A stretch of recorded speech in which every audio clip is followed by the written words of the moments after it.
Fee బకాయి BJP లడాయి అంటూ దీక్ష పేరుతో రామచంద్రరావు హడావిడి చేస్తున్నారని ప్రభుత్వ విప్లు ఆది శ్రీనివాస్ బల్మూరి వెంకట్ విమర్శించారు. బీజేపీ నాయకులు గత 10 ఏళ్లలో ఎందుకు నిరాహార దీక్షలు చేయలేదని ప్రశ్నించారు. ఫీజు రీయింబర్స్మెంట్ పై తమ ప్రభుత్వం పక్కా ప్రణాళికతో ముందుకు వెళ్తోందని స్పష్టం చేశారు. విద్యార్థుల గురించి మాట్లాడే నైతిక అర్హత బీజేపీ నేతలకు లేదు.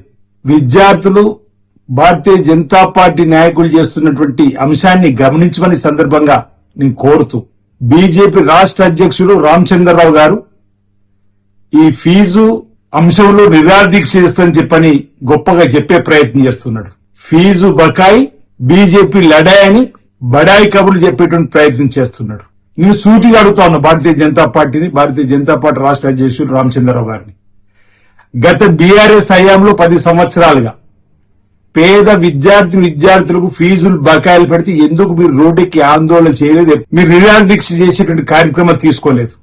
అంటే బీజేపీ బీఆర్ఎస్ మీ బంధం ఒకటైనటువంటి సందర్భంలో ఆ ప్రభుత్వ హయాంలో పేరుకుపోయినటువంటి పేద విద్యార్థుల బకాయిలపైన ఎందుకు నోరు విప్పలేదు ఆ రోజుల్లో అని చెప్పని 10 సంవత్సరాలు విద్యార్థుల పక్షం నిలబడలేదని చెప్పని ప్రశ్నకు సూటిగా సమాధానం చెప్పని కోరుతా ఉన్నాం. ఫీజు బకాయిలు బీజేపీ లడాయి అని చెప్పి బీజేపీ పార్టీ రాష్ట్ర అధ్యక్షుడు రామచంద్రరావు 48 గంటల దీక్ష చేస్తుండంట. మరి భారతీయ జనతా పార్టీకి అసలు విద్యార్థుల గురించి దీక్ష చేసే నైతిక అర్హత ఉందా ఒకసారి ఆలోచించాలి. 40 రోజుల పాటు నీట్ పేపర్ లీక్ అయిందని చెప్పి విద్యార్థులు ఏదైతే జంతర్ మంతర్ లో ధర్నా చేస్తే మరి ఆ రోజు భారతీయ జనతా పార్టీ ఎక్కడ పోయింది?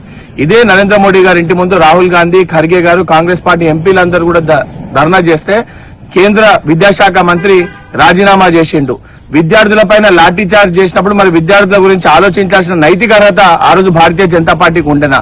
ఇవన్నిటినీ పక్కన పెట్టి 10 ఏళ్ల బీఆర్ఎస్ పరిపాలనలో పేపర్ లీకులు, inter paper leak, 10th paper leak, విద్యార్థులు ఆత్మహత్యలు చేసుకుంటే మరి ఆ రోజు బీఆర్ఎస్ పార్టీ పైన భారతీయ జనతా పార్టీకి మరి పరుపులు దొరకలేదా దీక్ష చేయనీకి అని చెప్పి నేను ప్రశ్నిస్తున్నాను.